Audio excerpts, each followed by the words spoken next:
Hello, Catherine Lecomte. I'm the organizer of the first HERMES Vintage Collector Fair. It's now in Paris because HERMES and all the French luxury born really in Paris. So that's why we organized the event here, and I'm very pleased because we succeed. I met HERMES in February.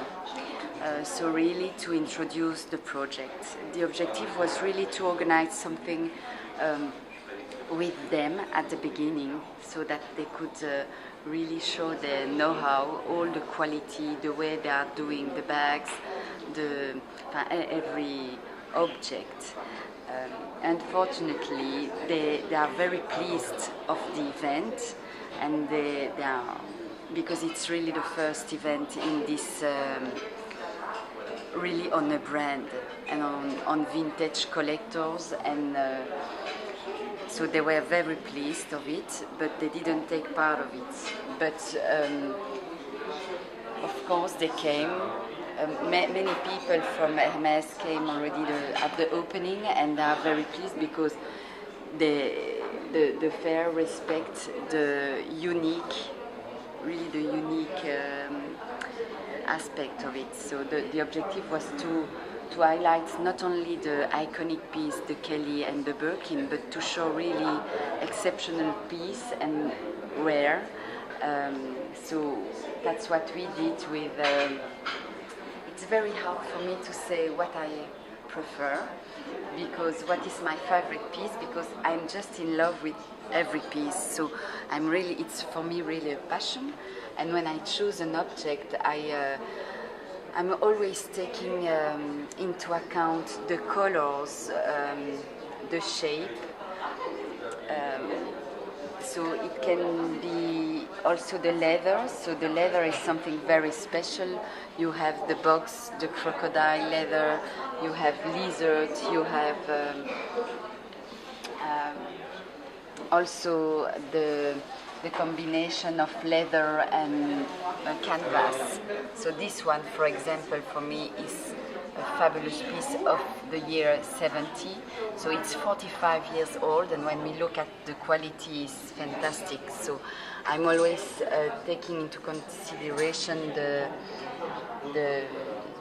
condition, of course, of this collector piece, because they are really sought after and hard to find in such condition. So even, for example, this Kelly, it's a 40 centimeters in box calf leather. We just don't do it anymore. So even if you go to the shop HERMES, you don't have it anymore. The objective of this fair was to be international, so to gather international dealers and collectors. So what we did with Italian really specialists, German, Spanish, Belgium, French, and UK. So it's a first initiative, a first fair, but I think we succeed to be quite confidential as well.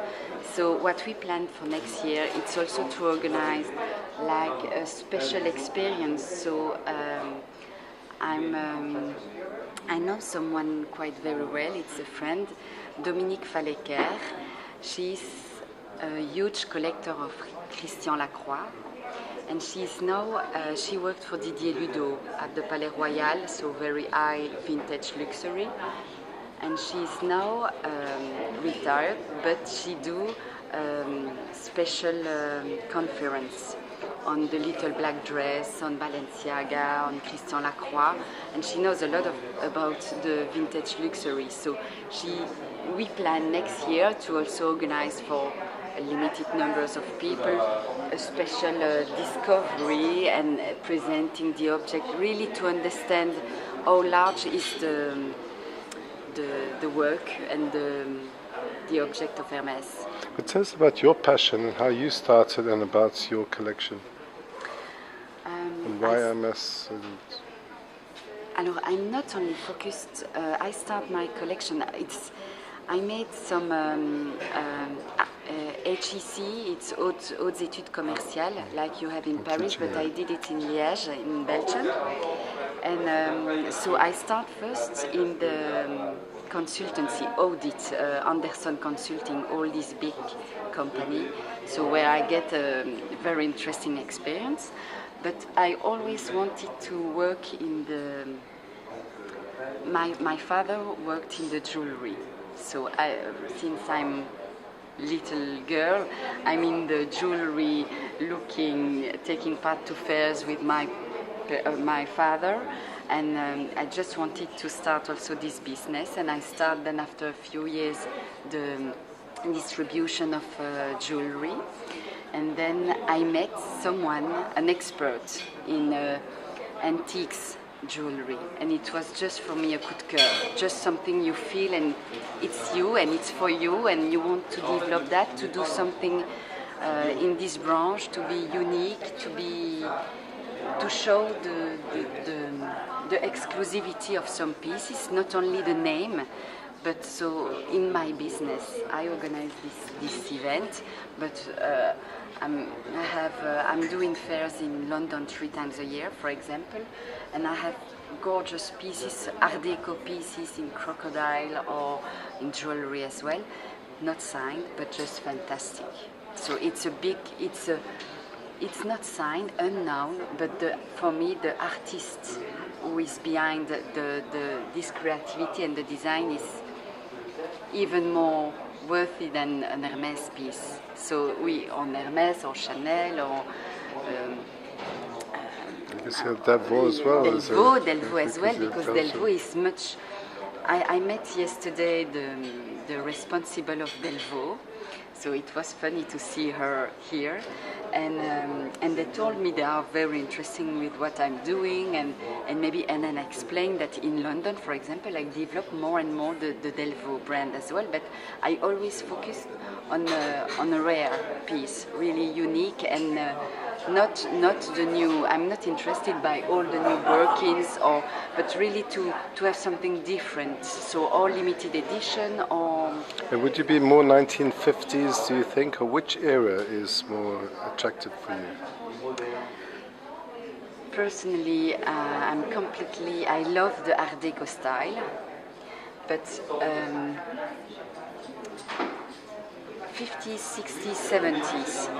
That's really the period I prefer. I mean, I prefer, that's not only that I prefer, but the Art Deco pieces are so rare and difficult to find. You see more 50s, 60s, 70s, and still in very, very good condition. So I just want to focus on the quality and the condition of the piece as well. Talking about the Japanese. So yes. The Japanese yesterday. Yes. What's happening? Yesterday we had some Japanese, and I think the market is really changing. So I mean, before I think the Japanese were not ready to buy vintage because it was already used, and now, my market is really vintage, but in excellent condition, and they really recognize this condition. They feel, for example, a crocodile handbag, the Kelly. This Kelly is just a fantastic piece from the 60s. It's Porosus crocodile, and it's the quality of this leather of the 60s is just so fabulous. And in this condition now, the people love it.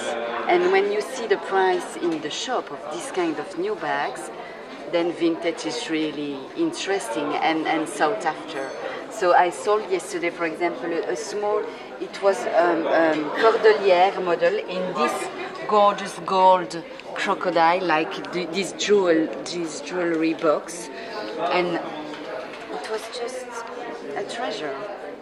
Do you think they feel it has more soul, it has more story behind it? Yes, and that's also something attractive. It's also because we've lost savoir-faire. I mean, which are the That's key? true. I think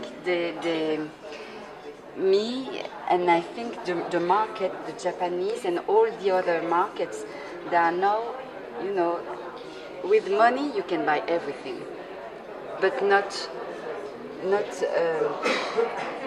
You need to be educated and to understand and to understand that this is very exclusive, and this is for me the luxury for me, it's the unique aspect, the education, the understanding of the know-how, which makes and they are certainly rare. That's the main thing. Yes.